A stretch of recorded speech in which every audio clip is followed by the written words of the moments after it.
বিসমিল্লাহির রহমানির রহিম।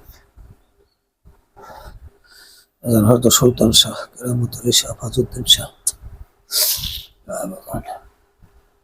আমি মোহাম্মদ শহীদুল ইসলাম। আমার জন্মদাতা পিতা হযরত সুলতান শাহ রহমাতুল্লাহ আলাইহি এবং রুহানি পিতাও সে সুলতান শাহ রহমাতুল্লাহ আলাইহি।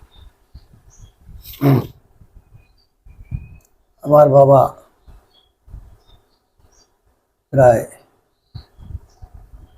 ৭০ বছর ৭৫ বছর জীবিত ছিলেন, কিন্তু উনি তরিকাত করার বয়স প্রায়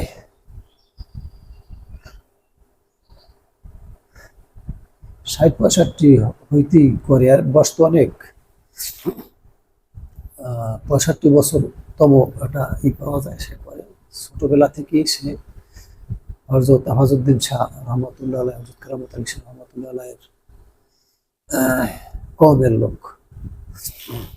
উনি পানি উন্নয়ন বোর্ডে চাকরি করেন।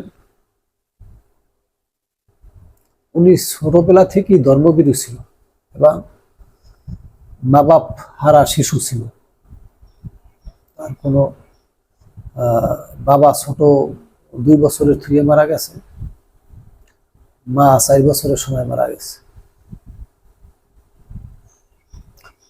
এরে লালিত পালিত করছে আত্মীয় স্বজনেরা, যারা কাছের ছিল। তারা ছোটবেলা থেকেই সে একটু অন্যরকম, একা একা থাকতো, মানুষের সাথে অত মিশতো না, কোনো সময় রাগ ছিল না। সে খাইতো কম, ঘুমাইতে কম।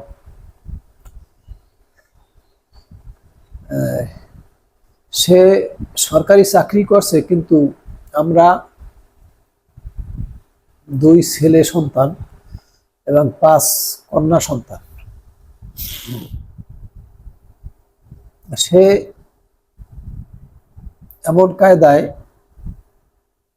ধর্ম প্রচার করছে, একদিনের বেশি খাওন সে বাড়িতে রাখতো না।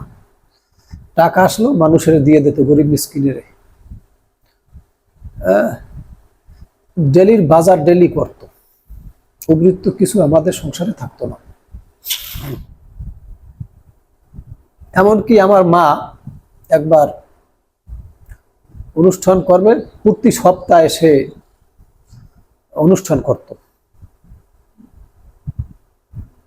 মিলাদ মাহফিল, এই গান গজল হইতো প্রতি সপ্তাহে।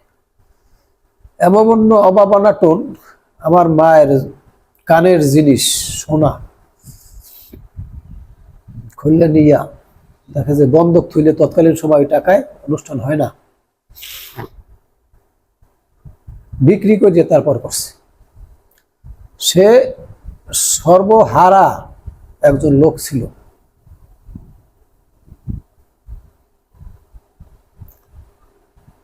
আর এভাবে তিলে তিলে তিলে তিলে গড়া এই দরবার হযরত কেরামত আলী শাহ রহমাতুল্লাহ আলাইহির রুহানি সন্তান। উনি ওনার পীরের নামে এখানে জমি দিয়েছে ৩০%, তার রুহানি পিতার নামে লিখে দিয়েছে দরবারের নামে, যাতে সকলে এই জায়গায় আসিয়া অনুষ্ঠান করতে পারে, কোনো বাধা বিঘ্ন কেউ না দিতে পারে।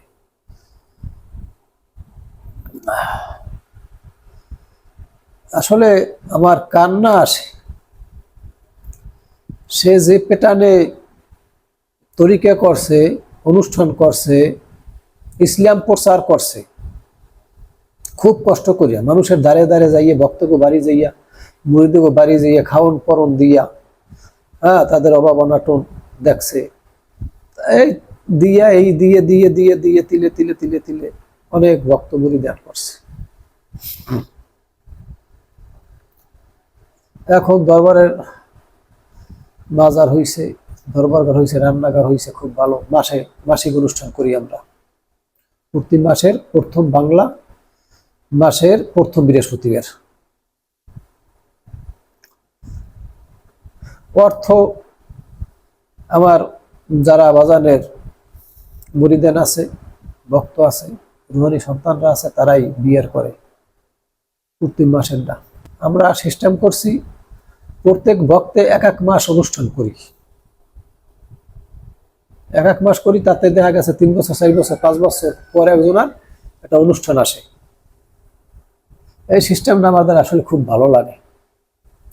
গরিব হইলেও দেখা গেছে যে পারে বা তার সাথে সহযোগিতা করলে একটা ভালো অনুষ্ঠান করা যায়।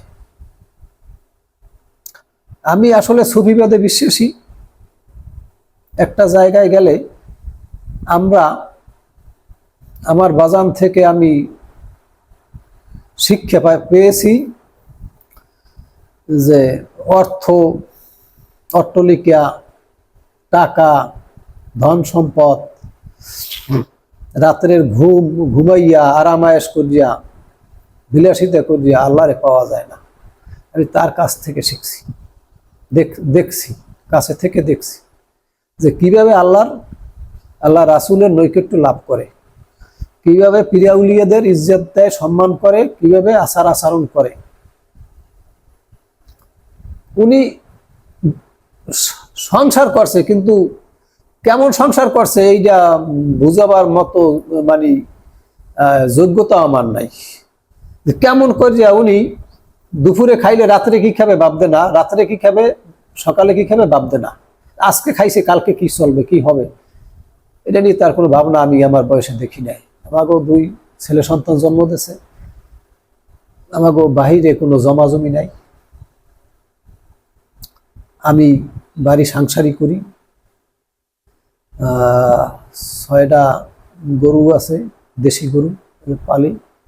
বছরে কোরবানিতে হয়তো একটা বলদ হইলে বেচলে ওই দিন দেবো, সংসার জীবনযাপন করি, চাউল ডাল কিনে রাখি। এই গরিব হেলোতে মালিক চালায় আর কি। আর ছোট ভাইরাও 3-4 বছর হয় সৌদি গেছে, সৌদি আরবে আছে। এইও ছোট, বয়স কম, আস্তে আস্তে তরিকার হাল ধরবে, কিন্তু বয়স তো কম, বুঝে না, আস্তে আস্তে হবে। তা আমরা 2 ভাই আমার বাজানের হাতে বায়াত গ্রহণ করেছি। আমার মা এমনই একজন নারী ছিল, এই যে আমি সন্তান আর মুরিদান ভক্ত, কেডা মুরিদান কেডা তার গর্বের সন্তান, এইটা সে বুঝতই না যে কেডা তার আপন কেডা পর, এটা কোনোদিন কখনো দেখি নাই। আমার বাবা এই যে কারে বেশি ভালোবাসতে আমি কোনো সময় খুঁজে পাইনি যে আসলে কারে বেশি ভালোবাসে, এখন বোঝার শক্তি ছিল না। যাই হোক, আমার গুরু ভাইরা যারা আছে মালিকের ইচ্ছায়, বেশি না হয়তোবা 300-400 মতো হবে, কিন্তু সকলেই ভালো মানুষ, গরিব শ্রেণীর লোক হইলেও তারা তার পীরের জন্য মন প্রাণ উজাড় করিয়া অনুষ্ঠান করে নিজের খরচে। কোনো সময় বাহিরে হাত পাতা বা সরকারি অনুদান আমরা কোনো সময় পাই না এবং আশাও করি না, যেহেতু মালিকের উপরই ভরসা রাখি, মালিক যেভাবে চালায় চলবে। আর আমার বাবা হযরত সুলতান শাহ রহমতুল্লাহ আলাইহি হযরত কেরামত আলী শাহর কাছে গেছে 9 বছর বয়সে। 9 বছর বয়সে গেছে সে মাস্টার রোলে পানি উন্নয়ন বোর্ডের এক বড় অফিসারের সাথে বাসায় কাজ করত। ওই বয়সে সে আরো 2-3 জন পীর তালাক দিস, তার কথার, তার জবাব, তার চাওয়া পাওয়ার জবাব, তার চাহিদা পূরণ করতে পারে নাই। ইসলামে লিখিত দেশে বলছে লেখেন যে আমি আপনার মুরিদ না। শেষে যে লোকের কাছে বায়াত গ্রহণ করছে ওই লোক বলছে যে বাজান, তুমি যে উচ্চ পর্যায়ের লোক, এই তোমারে ধরে রাখার মতো ক্ষমতা আমার নাই, আমার কাছে ওই বস্তু নাই। তুমি হযরত কেরামত আলী শাহ নামে এক লোক আছে, কুমিল্লা মালেক অ্যাডভোকেটের বাড়ি আসে, সে তার ভক্ত ওই জায়গায় মাহফিল করে, তার কাছে যাও। সে কুমিল্লা বসিয়া ওই রকম তার কথা শুনে রওনা হয়েছে, পথে বইয়ে তার টাকা নিয়ে গেছে। টাকা নিয়ে গেছে, সে হাল ছাড়ে নাই, কষ্ট করতে করতে করতে করতে করতে মালিক অ্যাডভোকেটের বাড়ি গেছে। গেছে পর হযরত কেরামত আলী শাহ রহমাতুল্লাহ আলাইহি ওনাকে বলছে, খুব এতিম, ঘরের কোথাও নাই, মা বাপও নাই, বাবা তুমি একটুখানি মানুষ কেন আসছো, এরে নিয়ে যাও, এরে নিয়ে গোসল টোসল করাই, খানা দাও। খানাও খাইছে, অনেক সময় হয়েছে। খানা টানা খাওয়ার পর পরের দিন সকালে তারে নিয়ে আসছে আমার দাদা হুজুরের কাছে, হযরত কেরামত আলী শাহের কাছে। নিয়ে আসার পর আমার বাজানে কইতেছে, হুজুর আমারে বায়াত করায়। সে বলছে যে বাজান বায়াত হবো, আমি তো খারাপ মানুষ, আমি তো ভালো না। কানা বাজান আমার বায়াত করান। এই বায়াত গ্রহণ করছে, করানোর পর মিষ্টি মুখ করাইছে। বাজানে বলছে সে তো ছোট মানুষ, তার গুরু ভাইরা তারে 1 ঘন্টার মতো হাতে হাতে উপরে রাখছে, মাটিতে পা পড়ে নাই। এই বিল বয়স তার।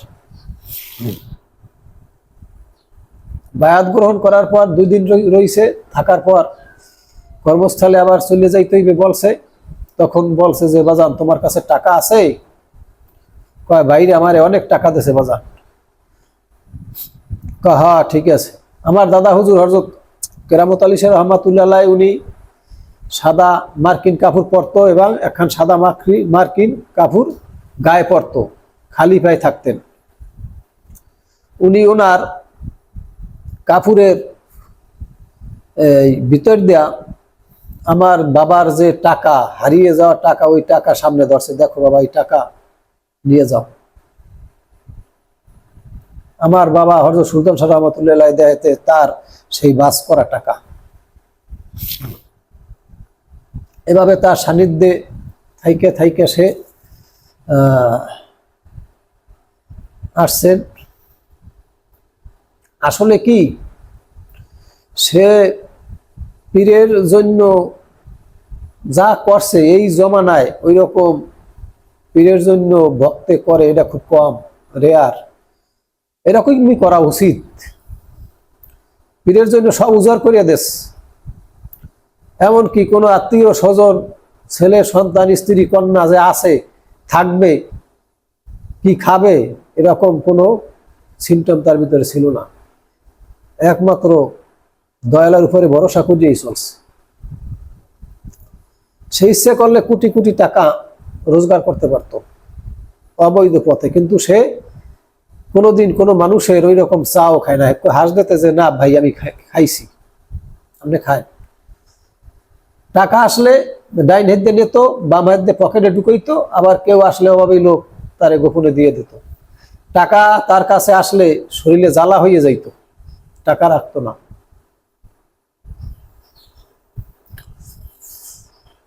যাই হোক, ওয়াফাত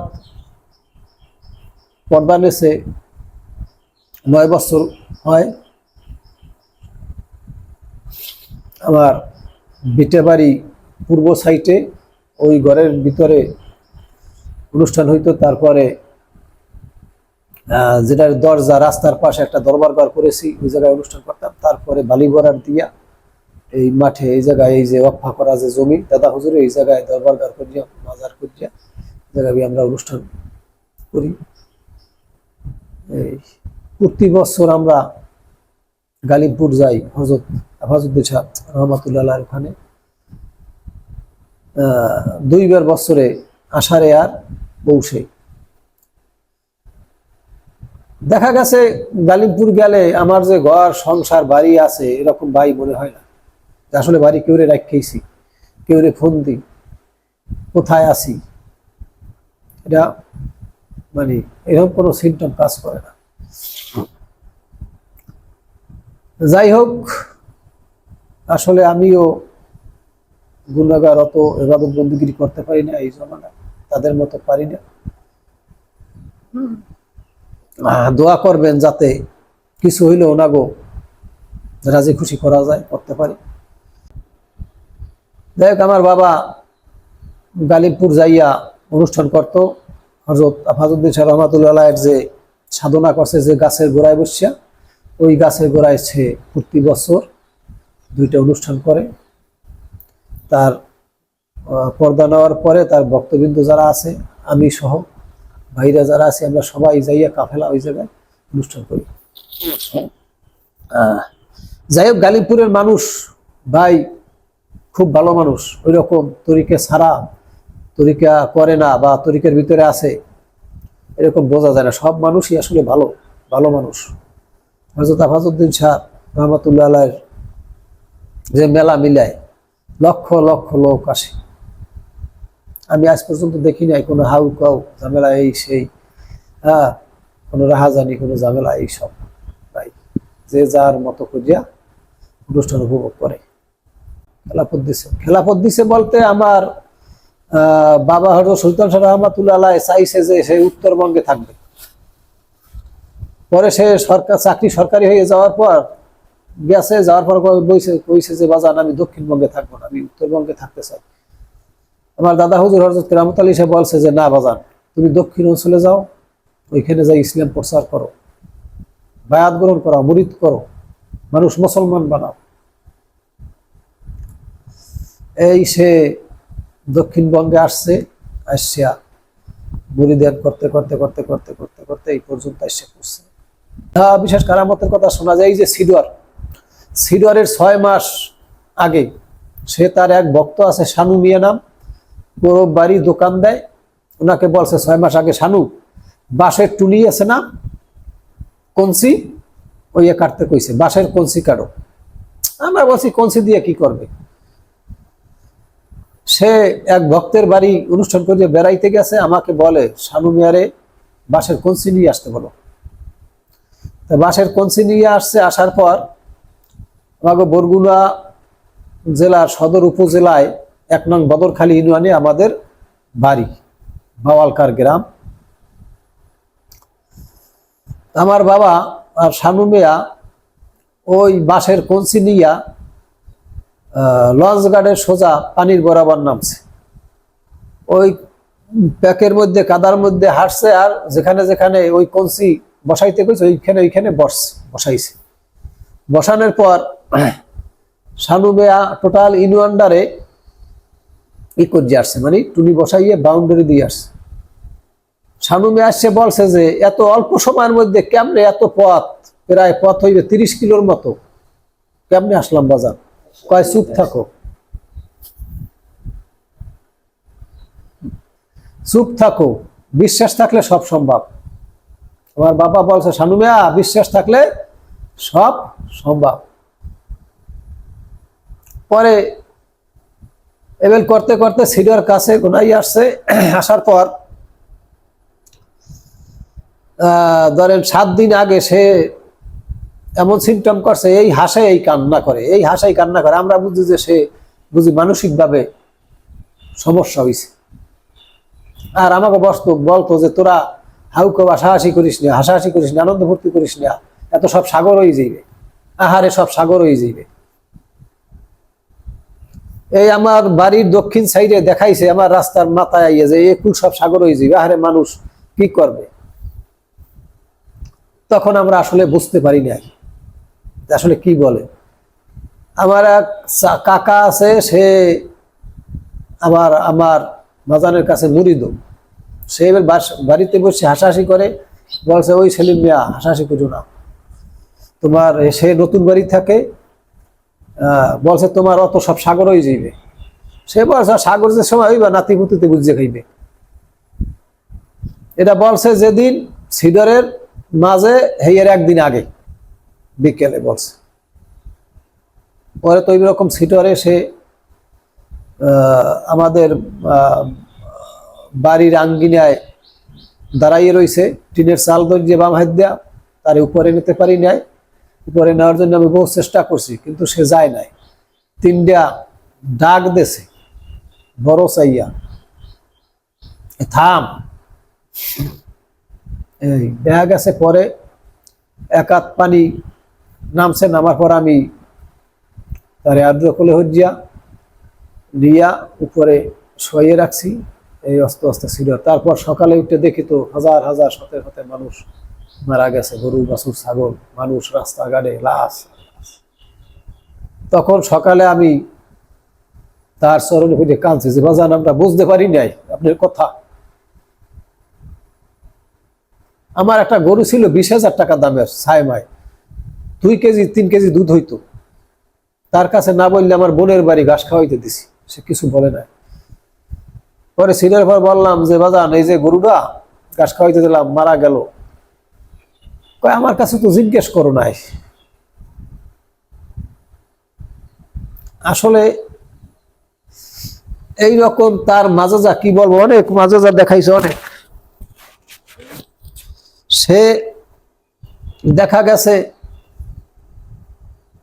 অনেক ভক্তের বাড়িতে গেছে, আবার বাড়িতেও থাকছে, দেখছে যে বাজান আইছে, বইতে দেছে, খাইতে দেছে, কিন্তু পরে জানা গেছে যে না, সে বাড়িতে ছিল।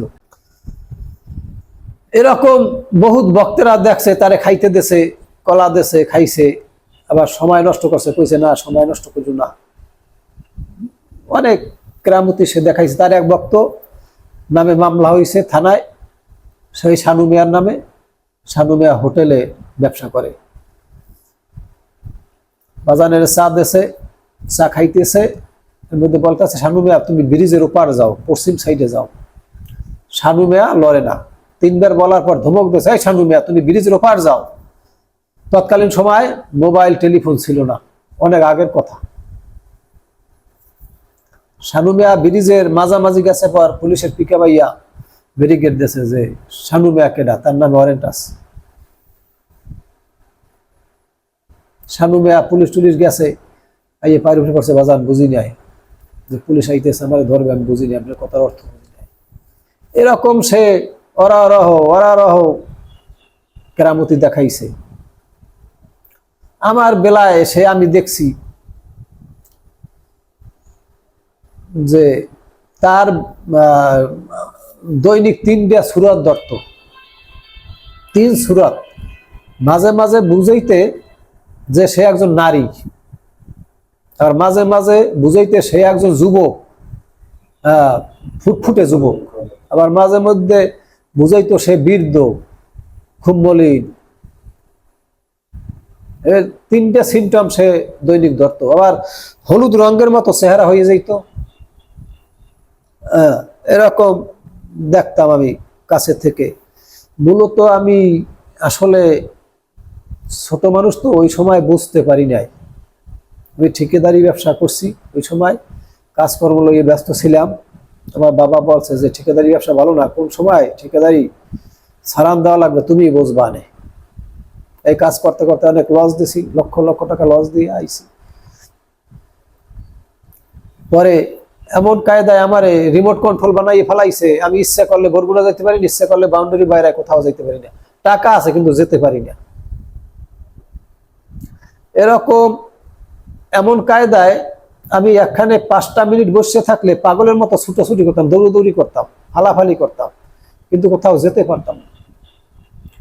12টা বছর একটা না এরকম করছে। এর মধ্যে আমি কোনো কাজকর্ম করি না। কিভাবে 12টা বছর আমার বুঝে উঠে গেছে আমি নিজেও জানি না। কিভাবে সংসার চলছে, কিভাবে খাইছি, কিভাবে করছি, কিভাবে সংসারে আয় ব্যয় হয়েছে, এটা আমি বুঝি নাই। সর্বশেষ বাজানে অসুস্থ হওয়ার পর আমার রুহানি পিতা, জন্মদাতা পিতা অসুস্থ হওয়ার পর আমাকে একদিন একা একা ডাকছে, ডাককে বলছে বাজান এই যে আমার ভক্ত মুরিদ যারা আসবে এগো দেখকে হুন্ডে রাখো, এগো দেখকে কোনো সময় খারাপ করবা না, এগো নিয়া থাইকো, আর এইটার ভিতরেই থাইকো। তোমার খাওয়া পড়ার ব্যবস্থা মালিক করবে তুমি যদি এই কর্ম করতে পারো। আমি ওই কথার উপরই ভাই আছি, যতদিন দোয়া করবেন মালিক রাখে যেন ওই রকম থাকতে পারি তার ওই কর্মের উপরে, যে কর্ম আমার দিয়ে গেছে। আসলেই আমি একটা মডেল। এই গরু পালি কয়টা, এত কি হয়, এই যে সংসার চলে ভালোই চলে, মালিক ভালোই চালায়, রাজা চলছি। সবাই আলোচনা করে কি খায় কি পরে, কি রোজগার করে, আসলে কোত্থেকে খাওয়ান আসে, কিভাবে দেয়, এটা একমাত্র আমার মালিকই ভালো জানে। আর আমার মালিকের ছাড়া আমি কেউ তোয়াক্কা করি না, আর কেউর উপরে নির্ভরশীল না। আমি একমাত্র আমার মালিকের উপরে নির্ভরশীল। মালিক খাওয়াইলে খাই, না খাওয়াইলে না খাই, যেভাবে রাখে শুক্রিয়া। উনি যেভাবে রাখে শুক্রিয়া। ওই রকম নাই যে টাকা পয়সা লাগবে, অর্থ লাগবে, সম্পদ লাগবে, অনেক কিছু করা লাগবে, এইরকম আমার ভিতরে কাজ করে না। আর যে দুদিন আছি, মালিক যেন এই জায়গাটায় রাখে, গরিবী হালতে যেন তরিকাতের কাজ করিয়া শেষ নিঃশ্বাস ত্যাগ করতে পারি। আর আমি শেষ নিঃশ্বাস ত্যাগ করার সময় যেন হযরত সুলতান শাহ বলিয়া আমি দুনিয়া ত্যাগ করি, এই আমার চাওয়া পাওয়া। এছাড়া আমার কোনো চাওয়া পাওয়া তার কাছে নাই। আমি যেন মরণকালে তারে পাই। আসলে অনেক ইতিহাস ভাই, কি বলবো। আমার বাবা আসলে কি একজন অন্যরকম অলিগের মধ্যে। আমার মালিক অনেক অলি সহবত মহব্বতে বাহিরে রয়েছি, দেখছি অনেক মজনু হলো। কিন্তু আমার বাবা হয়তো সুলতান শাহ একজন ব্যতিক্রমী লোক ছিল। আমার বাবা তাই বললে না, তার মধ্যে একটা ব্যতিক্রমী দেখছি। এত ধৈর্য তার ভিতরে আমি বাংলার বুকে এইসব অলি খুব কম পাইছি। এত ধৈর্য।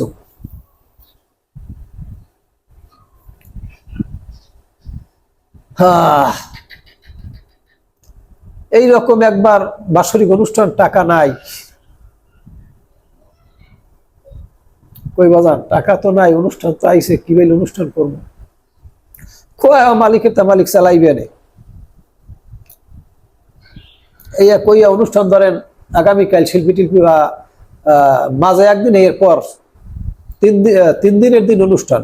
আমি 3 দিন আগে বলতে আছি যে বাজানো অনুষ্ঠান না করলে মানুষে কি করবে। প্রতি বছরের ন্যায় তো অনুষ্ঠান প্রতি বছরই করি, এই বছর অনুষ্ঠান না করলে মানুষে কি করবে, আর অনুষ্ঠান না করলে কেমন হয়।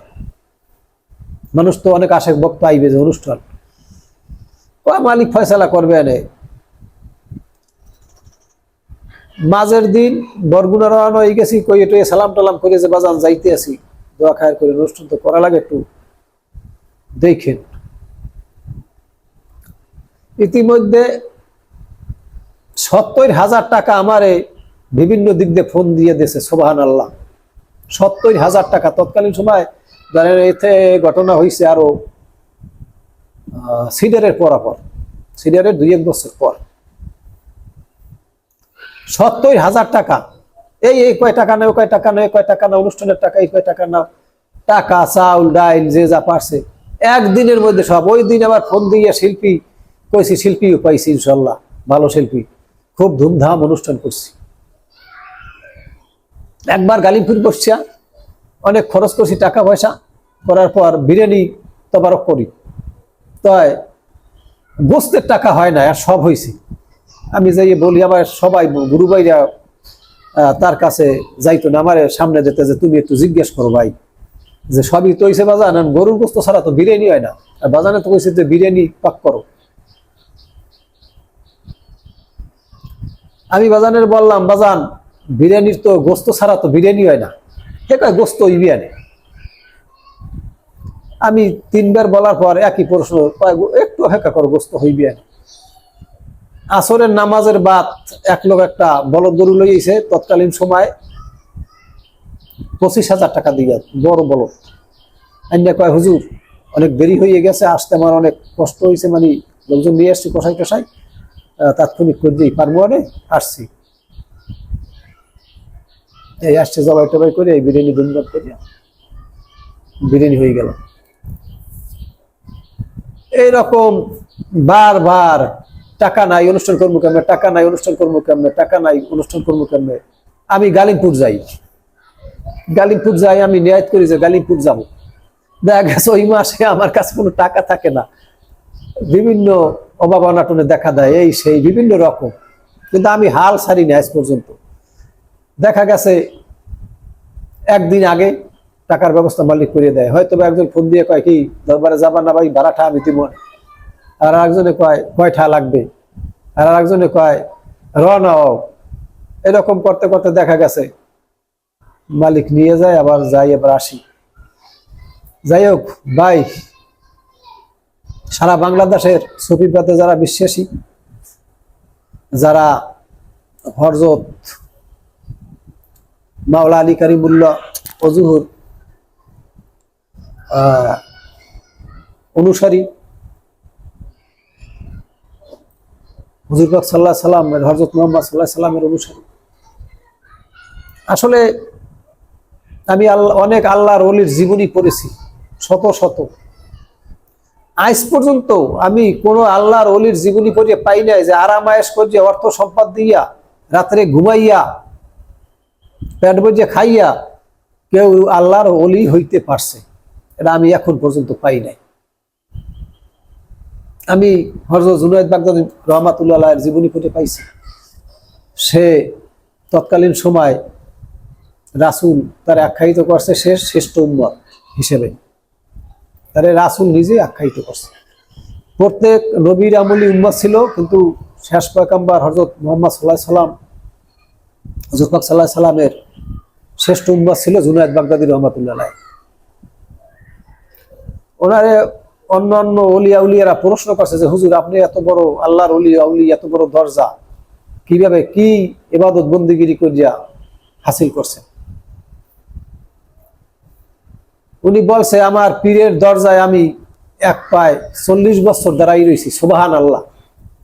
কি বলছে? এক পায়ে 40 বছর দাঁড়াই রয়েছি।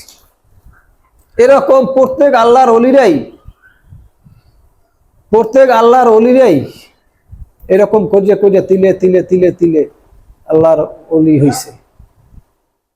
আসলে আমরা এই যে রিপুর তাড়নায়, সংসার মায়ায়, তবে আমার দ্বারে সবচেয়ে বড় রিপু হইছে একটা সংসার।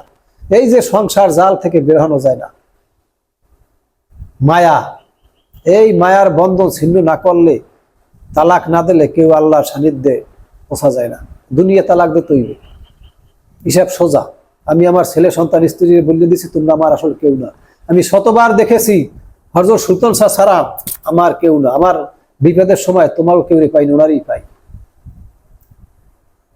আমি শতবার দেখেছি যে একমাত্র কামেল মুর্শিদ ছাড়া একজন ভক্তের পারের কান্ডারি আর কেউ থাকে না।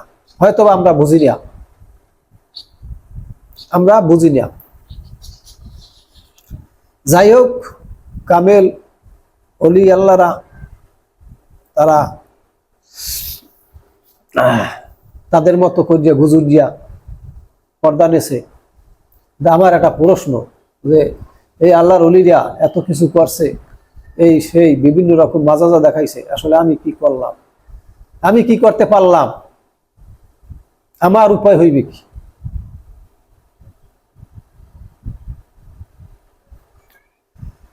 যাই হোক, আমি আমার জীবনটারে ধন্য মনে করি হযরত আফাজউদ্দিন শাহ রহমাতুল্লাহ আলাইহির কওমে যে ওই খাতায় নাম লেখাইতে পারছি। আর আমি রাত্রে কান্দি যে এত বড় একজন আউলিয়ার খাতায় কওমে নাম লেখাইতে পারছি, সামান্যতম হইল গোলামি করি। এই জন্য নিজে খুব ধন্য মনে করি এবং আবেগের সাথে কান্দি যে না, আমি আসলে একজন ভালো আল্লাহর ওলির সান্নিধ্যে আছি, একজন আউলিয়ার সান্নিধ্যে আছি। এই বাকি জীবন এইভাবে যেন কাটে। আমি কোনোদিন আমার পিতার কাছে বা রুহানি পিতেই বলেন, আমি টাকা পয়সা কোনোদিন চাই না। আমার বাবা একদিন আমাকে বলে, কষ্ট খুব, টাকা লাগবে। বুঝ না বাজার, টাকা লাগবে না, কিন্তু আমনে থাইকেন আমার, আর টাকা লাগবে না। আমি দেখছি শতবার আমার কোনো কাজে, কোনো কর্মে দেখা গেছে যে বিপদ আপদ এই সেই, আমি কোনো সময় আমার জায়গায় দামি লড়ি না। মালিক যেন আমাকে এইরকম রাখে। দেখা গেছে যে ইমানের উপরে অনেক সময় বুলডোজার চালায়। যেমন লাল মিয়া গান গাইছে, নিজের ইচ্ছায় দোষী করে ইমানের পরীক্ষা নেয়। এটা আমার বাজান আমার লাগে শতবার করছে, শতবার বিচারও করছে। আসলে সে জানতো যে আসলে আমি অপরাধ করি নাই। তারপরও সে আমার এইরকম তিলে তিলে তিলে তিলে গড়িয়ে উঠেছে। আর আমার বয়স বলতে বয়স প্রায় 55 কোঠায়। আমি ছোটবেলা থেকে এখন পর্যন্ত আমার মনে পড়ে না যে আমি বাৎসরিক অনুষ্ঠান বা মাসিক বলেন বা সপ্তাহ বলেন অনুষ্ঠান মিস করছি, এটা আমার মনে পড়ে না। আমি আসলে বৃহস্পতিবার কোথাও থাকি না, আর অনুষ্ঠান থাকলে তো কোথাও যাওয়ার প্রশ্নই ওঠে না।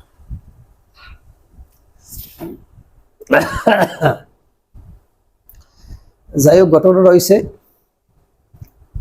আল্লাহর ওলিরা অনেক কিছু পারে, এই বিশ্বাস থাকা উচিত অন্তরে।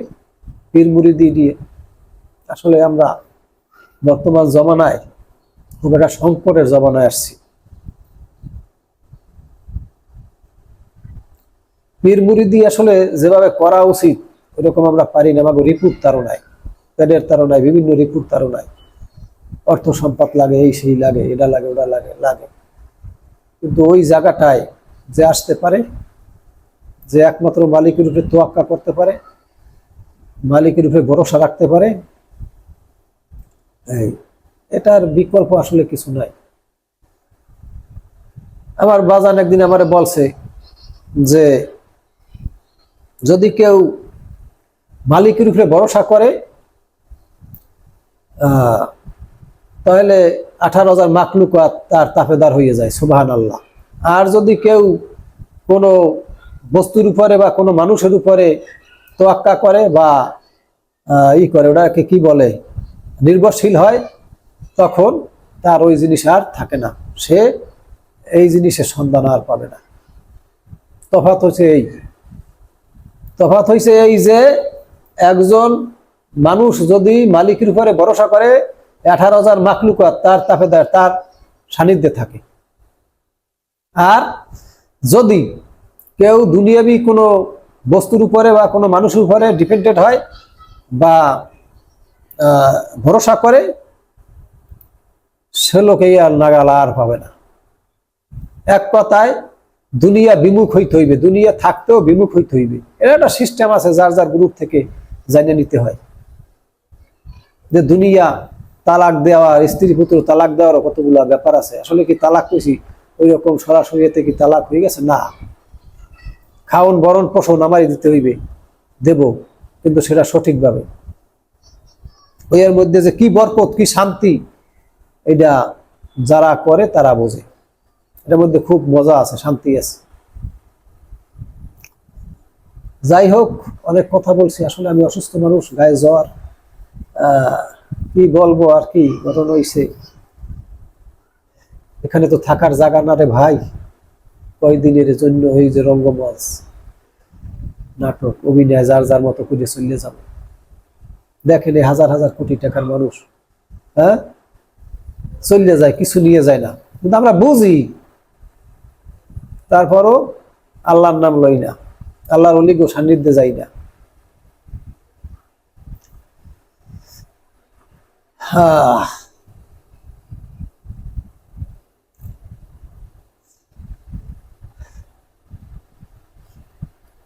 যাই হোক ভাই, অনেক কথা বলছি, ভুল ত্রুটি হইলে মাফ করবেন। বাকি জীবন যেন এরকম থাকতে পারি আর এরকম মালিক রাখে।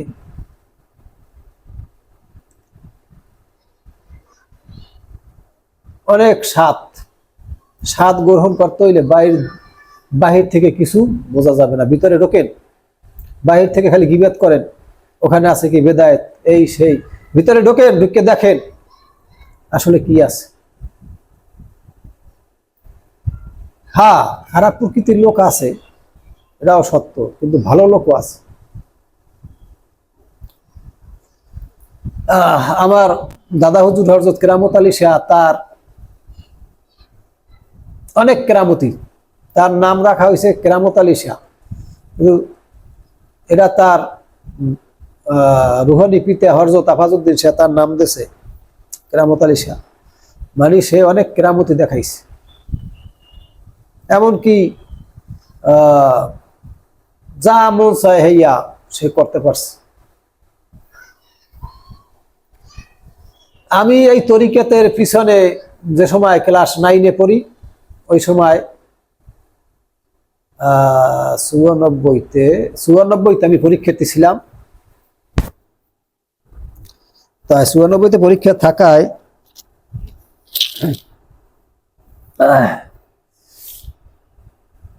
আমি দাখিলি মাদ্রাসায় একজন মাওলানা সাহেব তার সঙ্গ নিলাম। নাম বলবো না, গিবাত করব না। দেখি মঞ্চে মসজিদে ভালো কথাই কয়, কিন্তু বাহিরে ঘরে গেলে আর ওই জিনিস থাকে না। সে আউল ফল মানে অসৎ উপার্জন, বিভিন্ন চালা চক্কর, মানে সব ইসলাম বিরোধী। এটা দেখে মনে মনে কই যে এরা হালখায় জিকির করে, এরকম মাহফিল করে, মসজিদে বয়ান দেয়, সত্য কথা কয়, কিন্তু ঘরে এসে সত্যটা করে না। আমি আসলে কোথায় যাবো? এই আমার মাথা আস্তে আস্তে হেড হয়ে যায়। আবার আমার ঘরে প্রতি বৃহস্পতিবার ঢোল ডক্কর বাজে, কান্নাকাটি করে, উজু নাই, গোসল নাই, কেউ নামাজ পড়ে, কেউ পড়ে না।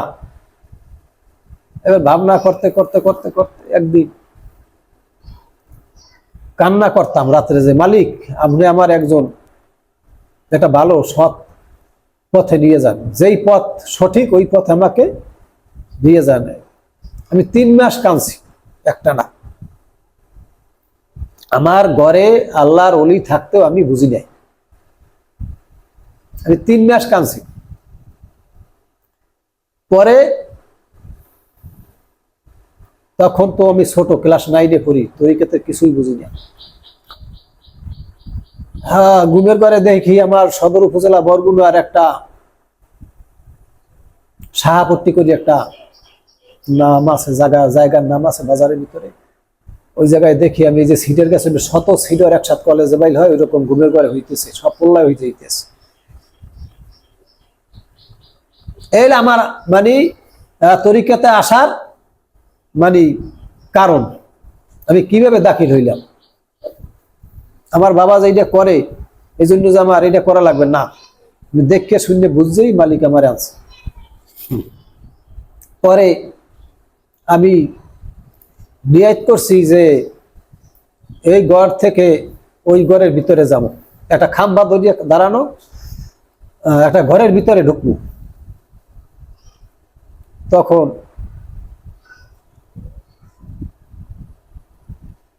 কি বলবো ভাই, আমার এই কওমের এক আল্লাহর ওলি আইয়া আমার বাম হাতটা ধরছে, তার চোখের দিক মুখের দিক চাইছি, আমার ভয় লাগছে। আমার এ ধৈর্য কইছে, ভয় নাই, আমি আছি। পরে আমার রুহানি পিতা বা জন্মদাতা পিতাই কন, উনি দেখি কি একটা ছাতি ভূগোলে একটা বাজারের ব্যাগ আমার সামনে দিয়ে যাইতেছে। আমাকে আমি জিজ্ঞাসা করছি যে বাজার ব্যাগের ভিতরে কি? কইছে গোলালো। এই অস্তে স্বপ্ন ভেঙে গেছে। তারপর সকালে মনে মনে ভাবলাম একটু কি যে এই ঘুমের ঘরে এই মহা বিপদের সময় যে আমার উদ্ধার করতে পারছে, আমারে মরণকালে উদ্ধার করবে এবং হাসরে ফুলসুরতে মিজানে ইহকাল পরকালের কান্ডারি হইতে পারে, এর অনেক ক্ষমতা আছে, এই পারবে। এই আস্তে আস্তে আস্তে আস্তে আমি পদার্পণ করলাম তরিকাতে। তরিকাতে কিছু বুঝিনি, এই যে এখানে সেখানে দৌড়াদৌড়ি ছুটাছুটি অনুষ্ঠানের ভিতরে ঢুকতে ঢুকতে ঢুকতে ঢুকতে দেখি কি ভাই, আসলে স্বাদ হইছে মধুর যদি বোঝে, আর যদি না বোঝে তাহলে তার মতো সে তিতা। এখন এই থেকে শুরু থেকে আস্তে আস্তে আস্তে আস্তে আস্তে আস্তে তারপর আমার বাজানের সাথে অনেক আলাপ আলোচনা, অনেক সময় ব্যয় করার পর একদিন বলে কি, বাজান, আমি বলি বাজান আমার কি বায়াত গ্রহণ করবে? মিসকি হাসতেছে, হ্যাঁ বায়াত গ্রহণ তো করা দরকার, করা ভালো। এই বায়াত গ্রহণ করলাম। সে থেকে আমি পুরোপুরি তরিকাতে দাখিল হই। ওই থেকে এখন পর্যন্ত মালিক বাসাই গেছে, কতদিন রাখে জানি না। যাই হোক ভাই, অনেক কথা বলছি, শরীরটা ভালো না, এটাও মালিকের ইচ্ছে। আসলে আপনি আইসেন পর হইতে গেলে শরীরটা ভালো লাগে, বোঝা যায় আমি সুস্থ হয়ে গেছি। গায়ে খুব জ্বর।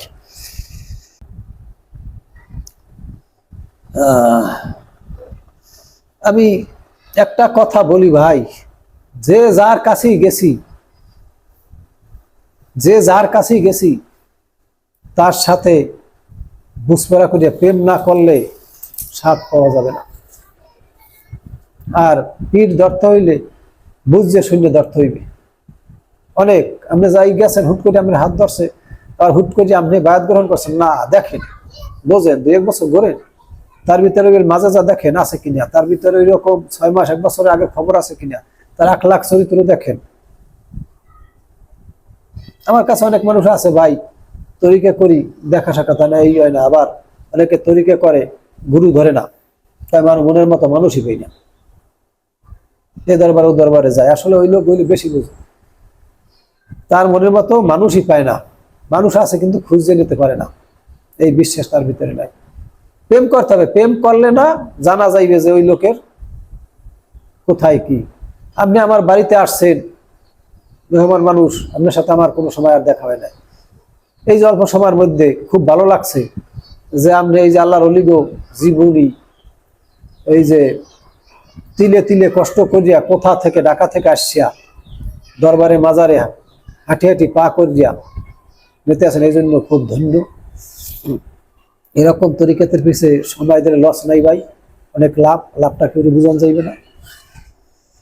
এই যে যার কাছে হাত দিই, মুর্শিদের সাথে প্রেম না করতে পারলে মজা পাওয়া যাবে না। প্রেম করা শিখি আমরা, প্রেমের বিকল্প কিছু নাই। প্রেম কথাটা খুব ঊর্ধ্বের কথা, অনেক ঊর্ধ্বের কথা, যে করছে সে প্রেমের মর্ম বোঝে। গুরুর কাছে গেলাম আইলাম খাওয়াইলে পীর মুইতে হয় না, পীরের হুকুম হাকাম আখলাখ চরিত্র, সে কিভাবে ছিল, কিভাবে হাঁটতো, কিভাবে খাইছে, কিভাবে ঘুমাইছে, তার ইবাদত বন্দেগী, এগুলা ফলো করে এর উপরে কর্ম করলে দেখা যায় যে মালিক অনেক খুশি হয়। কিন্তু আমরা দেখা গেছে পীরে যেটা করে না এটা করি, পীরে যেটা খায় না এইটা খাই, যেটা নিষেধ করছে এইটা খাই, তাহলে আমি প্রেম করবো কেন? প্রেম করতে হইলে তো ব্যথার ব্যথিক হইতেই, যে সে না খাই রয়েছে আমিও খাবো না, বা সে অর্থ সম্পদ চায় না আমিও চাবো না। লাখ লাখ চরিত্র, তার যে চাইল চলন বেশভূষণ, এগুলা না থাকলে হয় না। যাই অনেক কথা বলছি, আসলে আমি মূর্খ মানুষ, অত শিক্ষা দীক্ষা বা তরিকা তো অত বুঝো নাই। আমি একটা জিনিস বুঝি যে কামেল মুর্শিদ ছাড়া, সবার কথা বলি না, কেউ কিছু মনেও করবেন না, জোর অনুরোধ, যে যার জায়গায় থাকি। আমি আসলে এখন পর্যন্ত আমার জীবদ্দশায় পাই নাই, আমি বায়াত গ্রহণ করার পর, যে আমার কামেল মুর্শিদ ছাড়া আমার কেউ আপন আছে, এটা আমি শিখছি, দেখছি বারবার, একমাত্র ওনারই পাই, ওনার ভরসাই করি, এছাড়া আসলে আপন নাই, আমরা আসলে বুঝি না। আমি একবার এক জায়গায় একখানে অনুষ্ঠানে গেছি, যাওয়ার পর তারা ওই রকম কাওয়ালি গান টান গায়, পরিবেশন করে, কিন্তু একটু বেলাইন বেলাইন বলতে তারা দেবদেবীর ই করে, মুসলমান যদিও, কিন্তু এই পীর সাহেবের এটাই ছিল যে খাসি দেওয়া লাগবে, গেলি রোগ বালাই বা যে কোনো সমস্যা হয়ে গেলে খাসি দেওয়া লাগবে। আমি বললাম যে হুজুর, খাসি ছাড়া অন্য কিছু দেওয়া যায় না? কয় বাজার মুখের উপর তর্ক করে না, বায়াত গ্রহণ করছেন? কইছি হ্যাঁ। পরে একটু কথার কাটাকাটি হয়েছে, পরে একদিন একটা মাজার কথা বলি, আমার বাজানের মনটা খুব খারাপ লাগছে যে এই বক্তব্য আসে, এগুলো কি এই বুঝ, এই জ্ঞান তো ভাই সকলের হয় না। অনুষ্ঠান করে, গান বাজনা করে, কান্নাকাটি করে, সবই ঠিক আছে, কিন্তু আসলে ভিতর ফাঁকা। আপনি এটা বুঝবেন কেমন? সময় দিতে হইবে, ওই জায়গায় থাকতে হইবে, ওই জায়গায় যেতে হবে, তাই বোঝা যাবে। পরে মধ্যে একদিন রাত্র গেল, পরের রাত্রে দেখা গেছে ঘুমের ঘরে এক দেবী আসছে আমাকে বলতে আছে এই ছেলে তুমি কি চাও? তোমার এখানে 5 তলা বাড়ি হইবে, সোনা গয়না টাকা পয়সা অর্থ সম্পদ যা তোমার মধ্যে যা কই হইবে, কি চাও?